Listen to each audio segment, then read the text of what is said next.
క్రమశిక్షణకు మారుపేరుగా వకీల్ గారి తనయుడిగా తండ్రి ప్రోత్సాహంతో పాటు తనకి తాను ఎదుగుదలకు బాటలు వేసుకుంటూ అంచెలంచెలుగా జీవితాన్ని నిర్మించుకుని విజయ బావుటా ఎగరవేశారు మన హెడ్ మాస్టర్ శ్రీ గోపాలన్ గారు.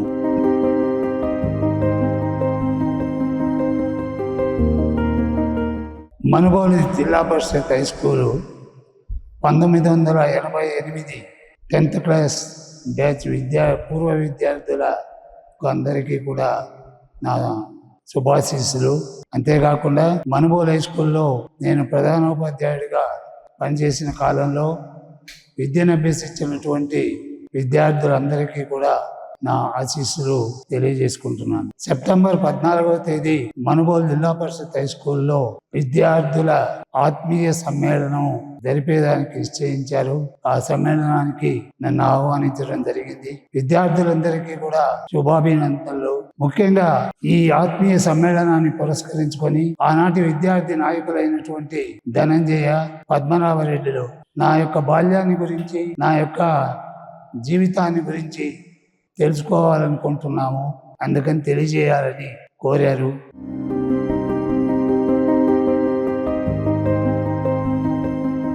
స్వాతంత్రానికి ముందు 1941 జనవరి 15వ తేదీ ఉదయం నేను సాంప్రదాయకమైనటువంటి క్రమశిక్షణ కలిగినటువంటి ఒక శ్రీ వైష్ణవ కుటుంబంలో జన్మించాను. మేము మా తల్లిదండ్రులకు 8 మంది సంతానం అయితే దాంట్లో నేను 2వ సంతానం. మా తండ్రి పేరు రంగస్వామి. ఆయన ఆనాడు BA ఉన్నత విద్యను అభ్యసించి నెల్లూరులో అడ్వకేట్గా ప్రాక్టీస్ చేసేవారు. మా తల్లి పేరు శ్రీమతి కోమలవల్లి. మా మాతృభాష అరవం, కానీ నేను మాతృభాష కన్నా కూడా తెలుగే బాగా మాట్లాడగలను. ఎందుకంటే నేను పుట్టింది పెరిగింది అంతా కూడా నెల్లూరులోనే కాబట్టి తెలుగు అనర్గళంగా మాట్లాడగలను. మాతృభాష తమిళ్ అంత బాగా మాట్లాడలేను కూడా.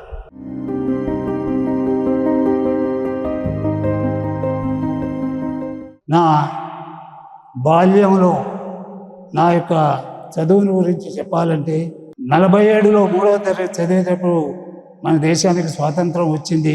ఆ స్వాతంత్ర సంబరాలు నాకు చూచాయిగా మాత్రమే గుర్తు. మా చిన్నతనంలో మా ఇంట్లో కరెంట్ లేదు, ఊళ్ళో కూడా కరెంట్ లేదు. మేము లాందర్ దీపాలని ఉండేవి. ఆ లాందర్ దీపాల్లో మేము చదువుకున్నాం. కొద్ది కాలానికి ఆ లాందర్లు పోయి పెట్రోమాక్స్ లైట్లు వచ్చాయి. మా హై స్కూల్ చదువు వరకు కూడా ఈ లాందరు పెట్రోమాక్స్ లైట్లలో చదువుకున్నాం. ఆ రోజుల్లో మా చిన్నతనంలో ఏ సౌకర్యాలు ఉండేవి కాదు. ఈరోజు ఉండేటటువంటి మిక్సీలు కానీ, ఈరోజు ఉండేటటువంటి గ్రైండర్లు కానీ ఇవేమీ లేవు. కరెంటు లేదు. చాలా కష్టంగా ఉండేది తల్లిదండ్రులకి.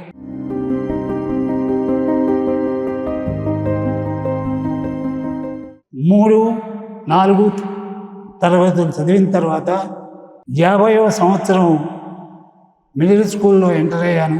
మిడిల్ స్కూల్లో ఆ రోజు 6వ క్లాస్ని 6th ఫారం అనేవాడు. ఈ 6th, 7th, 8th ఫారం అంటే 6, 7, 8 తరగతుల్లో 3 సంవత్సరాలు కూడా నేను క్లాస్ లీడర్గా పనిచేశాను.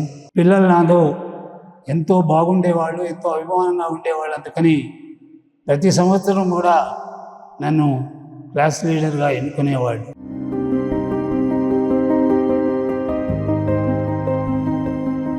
క్రిస్టియన్ మిషనరీ హై స్కూల్లో saint Peter's high school 9th class చేరాను. 52వ సంవత్సరం. ఆ 52వ సంవత్సరం డిసెంబర్లో పొట్టి శ్రీరాములు గారు ఆంధ్ర రాష్ట్రం కొరకు నిరాహార దీక్ష చేసి డిసెంబర్లో ఆయన చనిపోవడం జరిగింది. అంతకుముందు నెల్లూరు ఈ ఏరియా అంతా కూడా ఉమ్మడి మద్రాసు రాష్ట్రంలో ఉండేది. అంటే శ్రీకాకుళం నుంచి ఇటు కన్యాకుమారి వరకు కూడా ఒకే రాష్ట్రం, మద్రాసు రాష్ట్రం. తర్వాత నెక్స్ట్ విఆర్ కాలేజీలో 55వ సంవత్సరం మ్యాథ్స్ సైన్స్ గ్రూపులో చేరాను. 55, 57 2 సంవత్సరాలు ఇంటర్మీడియట్ విద్య ఉండేది. ఆ 2 సంవత్సరాలు ఇంటర్మీడియట్ విద్య అయిపోయింది. కానీ ఆ కాలంలో ఈ మాదిరి ప్రైవేట్ స్కూళ్ళు వీధి వీధికి లేవు, ప్రైవేట్ కాలేజీలు లేవు. మొత్తం నెల్లూరు జిల్లాకంతా కూడా ఒకే ఒక college, VR college. Telugu medium అనేదే లేదు. కంపల్సరిగా ప్రతి ఒక్కరు కూడా కాలేజీ విద్యని ఇంగ్లీష్ మీడియంలో చదవాలి. 10th క్లాస్ వరకు అన్ని సబ్జెక్టులు తెలుగు మీడియం చదివి ఒక్కసారిగా ఇంటర్మీడియట్లో ఇంగ్లీష్ మీడియం చేంజ్ అయ్యేటప్పటికీ అక్కడ లెక్చరర్స్ ఇంగ్లీష్లోనే బోధించేవాళ్ళు. ఆనాడు మా నాన్నగారికి ఒక కోరిక ఉండేది, మమ్మల్ని అందరినీ కూడా ఇంజనీర్లు చేయాలని. బలమైన కోరిక. కానీ ఆనాడు ఈనాడు ఉన్నట్టు ఊరికి ఒక ఇంజనీరింగ్ కాలేజీ లేదు. మొత్తానికి అక్కడక్కడ 1, 2, 3 కాలేజీలు మాత్రమే ఉండేది. తర్వాత నెక్స్ట్ ఇయర్ నేను విఆర్ కాలేజీలో బీఎస్సీలో chemistry main subject, mathematics, physics subjects తీసుకొని బీఎస్సీలో జాయిన్ అయ్యి బీఎస్సీ నేను 62వ సంవత్సరంలో పూర్తి చేశాను. 62వ సంవత్సరం బీఎస్సీ పూర్తి చేసిన తర్వాత కొన్ని ఉద్యోగ ప్రయత్నాలు చేశాను. కానీ అవేమీ సఫలీకృతం కాలేదు.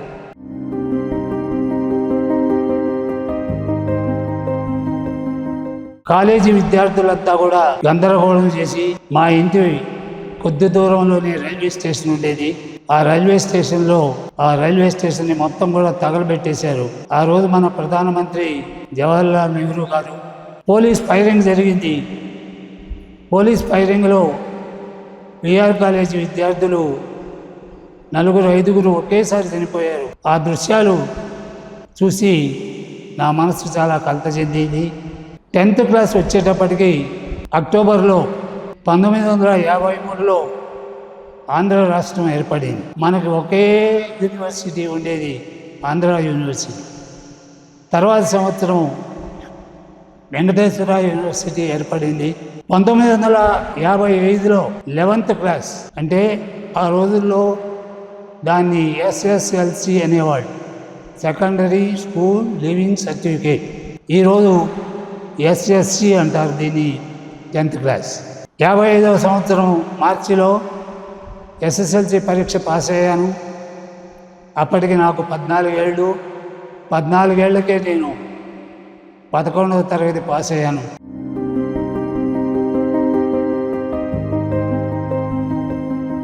అకస్మాత్తుగా నేను బీఈడీ కోర్సులో అంటే టీచర్స్ ట్రైనింగ్ కోర్సులో చేరాల్సి వచ్చింది. అది కూడా నాకు తెలియకుండా నేనే చేరిపోయాను. అది ఎలా జరిగిందంటే నా ఫ్రెండ్స్ కొంతమంది అప్లికేషన్ వేశారు, కానీ నాకు దాని మీద ఆసక్తి లేనందువల్ల నేను అప్లికేషన్ వేయలేదు. ఒకరోజు ఇంటర్వ్యూ జూలై నెలలో మా వీధిలో ఉండేటటువంటి నా క్లోజ్ అయినటువంటి ఫ్రెండ్ ఇంటర్వ్యూకి పోతా నన్ను కూడా సరదాగా కాలేజీ దగ్గరకు రమ్మని పిలిచాడు. మేము ముగ్గురం కూడా సైకిల్ వేసుకొని కాలేజీకి పోయాము. ఇంటర్వ్యూ అయిపోయింది. ఇంటర్వ్యూలో నా ఫ్రెండ్ సెలెక్ట్ అయ్యాడు మ్యాథమెటిక్స్ కోర్సులో. డిగ్రీ కోర్సులో కానీ ప్రొఫెషనల్ కాలేజీలో కానీ చేరేదానికి చాలా స్ట్రిక్ట్ రూల్స్ ఉండేది.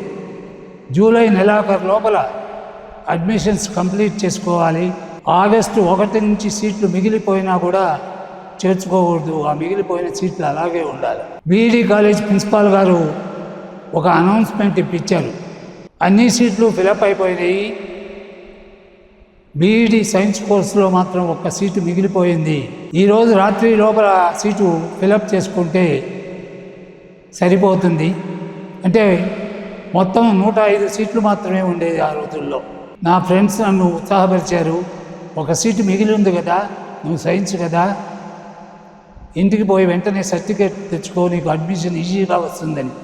ఈ రకంగా నాకు తెలియకుండా, నేను కోరుకోకుండా నేను బీఈడి సీట్లో చేరటం జరిగింది. 1963 ఏప్రిల్లో బీఈడిలో పాస్ అవ్వటం జరిగింది. జిల్లా పరిషత్లో నుంచి అనౌన్స్మెంట్ వచ్చింది, టీచర్ పోస్టులు ఖాళీ ఉన్నాయి. ఆ రోజుల్లో ఒక నానుడింది, బతకలేక బడిపంతులై. ఈ రోజుల్లో ఆ నానుడి తిరిగిపోయి బతకగలిగిన వాడే బడిపంతులు అయిపోయాడు.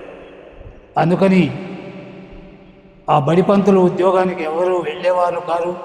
అందుకని మాకు రిజల్ట్ రాకముందే జిల్లా పరిషత్లో మమ్మల్ని ఇంటర్వ్యూకు పిలిచి మాకు అపాయింట్మెంట్ లెటర్ కూడా ఇచ్చేసి రిజల్ట్ వచ్చిన తర్వాత రిజల్ట్ చూపించమని చెప్పారు. ఈ రకంగా అకస్మాత్తుగా బీఈడీలో చేరాను. అకస్మాత్తుగా టీచర్ జాబ్లో కూడా చేరటం జరిగింది.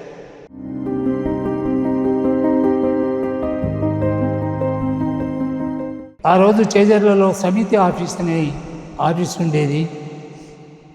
దాంట్లో ఒక 20 మంది స్టాఫ్ ఉండేవాళ్ళు. ఆ సమితి ఆఫీస్ స్టాఫ్ కోసం, హై స్కూలు స్టాఫ్ కోసంగా ఒక చిన్న హోటల్ ఒకటి ఉండేది. ఒక పూరి గుడిసెలో ఒక హోటల్ పెట్టున్నారు. అక్కడ ఉన్నన్ని రోజులు ఆ పూరి గుడిసెలోనేటువంటి హోటల్లో భోంచేసేవాడిని. అక్కడే టిఫిన్ అవి. శనివారం కూడా స్కూల్ ఉండేది. ఆదివారం అయితే శనివారం సాయంకాలం బస్ ఎక్కి వచ్చేవాడిని. మళ్ళీ ఆదివారం సాయంకాలం బస్ ఎక్కి రాత్రికి చేజర్లో వెళ్ళేవాడిని. మేము చేరినప్పుడు నా జీతం 135 రూపాయలు, డిఏ 10 రూపాయలు, మొత్తం కలిపి 145 రూపాయలు వచ్చేది టీచర్కి, ఒక బీఈడి అసిస్టెంట్. కానీ ఆ 145 రూపాయలు ఆ రోజుల్లో పుష్కలంగా ఉండేది. ఎందుకంటే నేను మార్కెట్కి పోతే, కూరగాయల మార్కెట్కి ₹1 ఇస్తే 16 కిలోల వంకాయలు ఇచ్చేవాళ్ళు. 65వ సంవత్సరము జూలై నెలలో నాకు ఆరోగ్యం బాగలేకుండా వచ్చింది. కంపల్సరీగా ఒక 60 రోజులు మెడికల్ లీవ్ పెట్టాల్సి వచ్చింది. నేను కొత్తగా జాయిన్ అయినందువల్ల నేను లీవ్ పెడితే నాకు జీతం ఇవ్వరు. ఏ రోజు లీవ్ పెడితే ఆ రోజు నాకు జీతం కట్ అయిపోయేది. తర్వాత నాకు ఆరోగ్యం కుదుటపడిన తర్వాత 65వ సంవత్సరం సెప్టెంబర్ నెలలో జాయిన్ అయ్యేదానికి రిక్వెస్ట్ పెట్టుకుంటే, నీ పోస్ట్ ఫిలప్ చేసేసాము, నిన్ను ట్రాన్స్ఫర్ చేస్తున్నామని నన్ను గూడూరు అవతల కొత్తపాలెం అనే ఊళ్ళో సంస్కృత హై స్కూల్కి పోస్ట్ చేశారు. గూడూరు హై స్కూల్లో 9 సంవత్సరాలు పనిచేసిన తర్వాత నాకు ప్రధానోపాధ్యాయుడిగా ప్రమోషన్ లభించింది. 83వ సంవత్సరము సెప్టెంబర్ నెలలో నాకు ప్రమోషన్ వస్తుందని నేను ఎక్స్పెక్ట్ చేయలేదు. కాబట్టి నేను ఏ ప్లేసు కోరుకోలేదు. అందుకని నన్ను వరగలి అనేటటువంటి గ్రామానికి హెడ్ మాస్టర్గా పోస్ట్ చేశారు. ఈ రకంగా వరగలిలో ప్రధానోపాధ్యాయుడిగా నేను అంటే 83వ సంవత్సరం నుంచి 85వ సంవత్సరం మార్చి వరకు పనిచేశాను. అప్పుడు ఒకసారి బ్రహ్మాండమైనటువంటి తుఫాను వచ్చింది. 15 రోజులు తుఫాన్లో చిక్కుకోబోయాను. ఆ గుళ్ళో నుంచి ప్రసాదం తెచ్చిచ్చేవాళ్ళు కూడా లేరు. చాలా బాధలు పడ్డాను. బస్సులు బంద్ అయిపోయినాయి. గూడూరుకు వచ్చేదానికి ఛాన్స్ లేదు.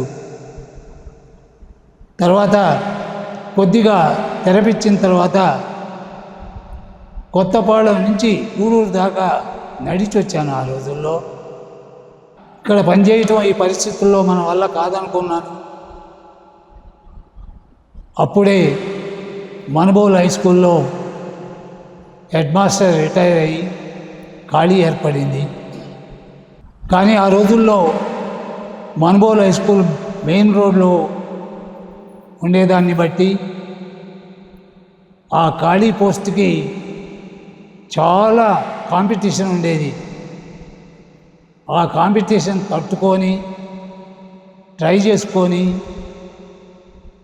మనుబోలు హై స్కూల్కి ప్రధానోపాధ్యాయుడిగా పోస్టింగ్ తెచ్చుకున్నాను. చాలా హ్యాపీగా గడిచిపోయింది. మనుబోలు హై స్కూల్లో చాలా బాగా గడిచిపోయింది. కొన్ని అనివార్య పరిస్థితుల వల్ల నాకు నేనే మనుబోలు హై స్కూల్ నుంచి మ్యూచువల్ ట్రాన్స్ఫర్ పెట్టుకొని సర్వేపల్లి హై స్కూల్కి పోవడం జరిగింది. తర్వాత నాకు మరలా ప్రమోషన్ వచ్చింది. నాకు జిల్లా పరిషత్ ఎడ్యుకేషనల్ ఆఫీసర్గా ప్రమోషన్ వచ్చి గుంటూరుకు పోస్ట్ చేశారు. నా కంట్రోల్ దగ్గర 150 హై స్కూళ్ళు ఉండేవి. 150 హై స్కూళ్ళని కూడా సూపర్వైజ్ చేసేటటువంటి బాధ్యతలు, 150 హై స్కూళ్ళకి జీతభత్యాలు చెల్లించే బాధ్యతలు అన్నీ కూడా నేనే సక్సెస్ఫుల్గా నిర్వర్తించాను. టీచర్గా చేరిన తర్వాత నేర్చుకొని నేను ప్రిపేర్ అయ్యి విద్యార్థులకి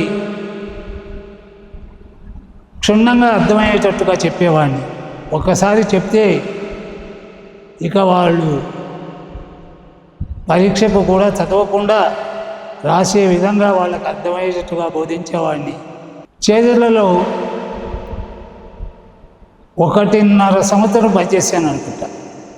అంటే ఫస్ట్ అపాయింట్మెంటు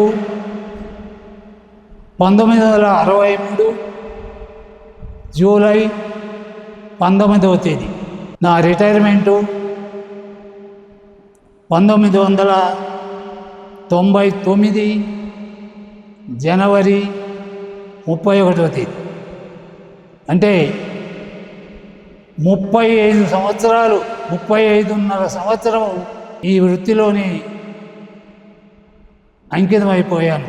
ఈ అరుదైన ఆత్మీయ సమ్మేళనంలో మమ్మల్ని ఆశీర్వదించడానికి విచ్చేసిన మీకు ఆ భగవంతుడు మరింత ఆరోగ్యాన్ని ప్రసాదించాలని కోరుకుంటూ మా ఆహ్వానాన్ని అందుకుని వచ్చినందుకు మా హృదయపూర్వక ధన్యవాదాలు.